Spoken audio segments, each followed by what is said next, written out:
Hello everybody and welcome back to another video. Finally, we are finishing the build. I know. It's been like 6 months since I posted the last video on this build and you guys were waiting to see it complete and I never posted the video, but it's finally time. This tank has been up for a year and 6 months now. So now not only can I show you it complete, I can also give you the update, how the plants were doing, how the aquarium section is doing, what we ended up putting in there, all that jazz coming right up. But first, allow me to thank Acanthosaura for sponsoring this build and giving me everything I need to make it happen. Really, this is the dream home for my mountain horn dragons. They absolutely love it. Ever since I put them in, they spend time in the water, they spend time perching up on the branches. They love it, and it's all thanks to Acanthosaura. So Acanthosaura, thank you very much for making this build possible. Thank you very much for making my mountain horn dragons very happy, and I look forward to working on future projects with you guys. So first, let's talk about the lighting and the UVB because we never ended up talking about that in the last videos. This is the canopy top by Acanthosaura, and in it I have 4 different bulbs. I'm gonna flip it up so you guys can see it. We have 2 UVB bulbs on the outside, so these are this guy right here, the Reptile UVB 100, Tropical UVB, and then on the inside we have the Forest Canopy LED grow lights. And as you can see by all the incredible growth in the Paludarium, which we'll get to talking about plants in a second, the Forest Canopy LED grow lights work really well. Okay, so moving on from the UVB and the lights, we also have a heat lamp on this vivarium.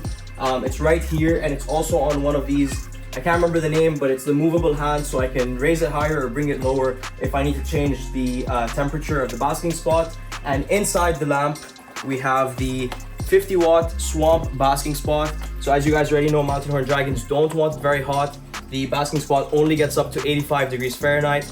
They don't like it any hotter, and honestly, I've barely ever seen them use it. They don't really bask very often. They do spend time perching on this right under the UVB, but they don't really go and perch in the back corner under the heat lamp that often. Honestly, they spend most of their time in the water, which is really cool to watch. But yeah, so we do have a heat lamp on them. We do have UVB, we have LEDs. Now, let's talk about the filter that's running the whole thing. So as you guys may remember, we drilled 2 holes in here. One over here, which is covered by the sponge, and this is where the water is leaving the paludarium and going into the filter. And then another one up here, which is where the water is coming back into the paludarium and the waterfall section, basically. So the filter I'm using to run all this is the Fluval FX2. It's an incredible filter. I haven't had to clean it a single time yet, but essentially it is a canister filter with multiple sponges in it to catch any of the debris going in. I also do have a sponge on the outtake, I don't know, the sponge over here where the water leaves the aquarium, and that stops any bigger pieces from going into the filter. But then it also does have several sponge filter layers, and then it also has multiple sections where you can put filter media and all that kind of stuff. So I didn't change any of the filter media in the FX2, but I did add a charcoal bag just to help keep the water a little bit cleaner.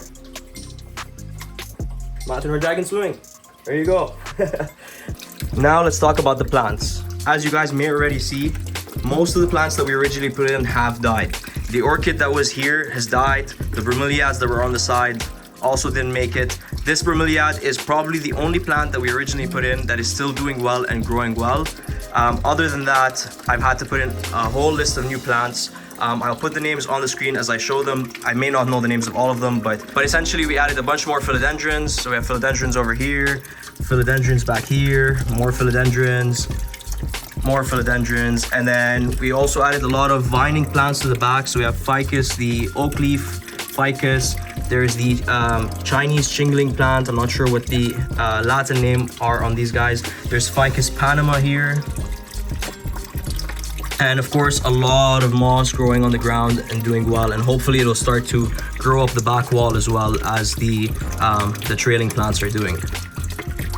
And we have a dragon. So since we're showing the dragons, let's talk about the dragons. So we have 3 dragons in here. Dragon number 1, dragon number 2, and dragon number 3, who is currently in shed. They absolutely love it here. As I mentioned, I'll put some B-roll of them using literally every single corner of this vivarium. The spot they use the least actually is, as I mentioned, the basking spot under the heat lamp. But everywhere else they seem to hang out quite a bit. They are also the reason this bromeliad is like this. They like to hold on to it and hang here. But yeah, this is the Paludarium a year and a half after originally starting it.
Now let's talk about the aquarium portion. So I did end up adding some fish. These are some endlers. If it will focus. There we go. So we did end up adding some endlers. And as you may already see in the back, there are some cherry shrimp as well.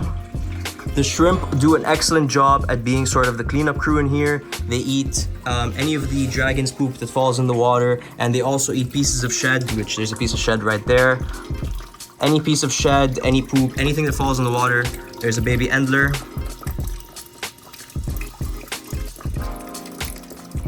And we also have the main attraction in the aquarium portion.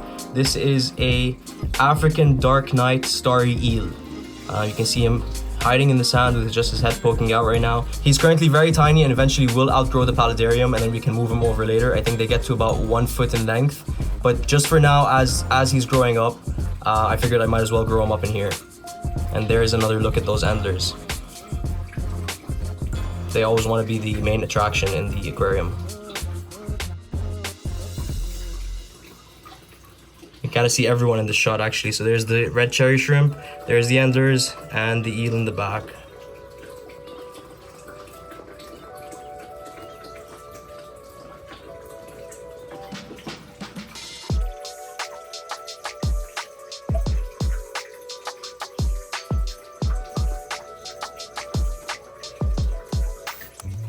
And the final thing I want to talk about and show you guys is the drainage system. You guys may remember that we also drilled the third hole in the drainage section in the land portion, and that links to this guy right here. So when we turn the valve, it drains, and I'll show you that right now. Okay, so this is what draining the drainage layer looks like. We have this cable here.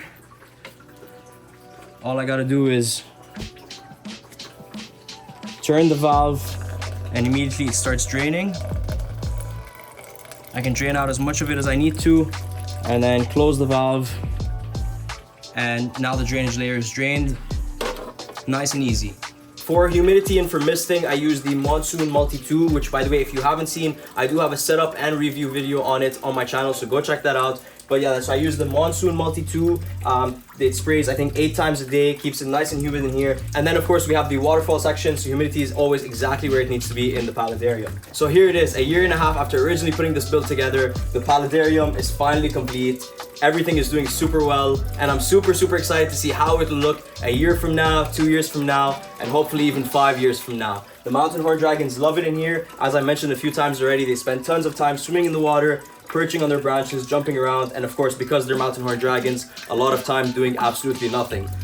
Once again, I want to thank Exoterra for sponsoring this build, for giving me everything I need to put it together, and for helping me make the dream home for my mountain horn dragons. Okay, I'm gonna wrap this video up here. Thank you all so much for watching. If you have any questions about mountain horn dragons or this build, let me know in the comments below. Come here.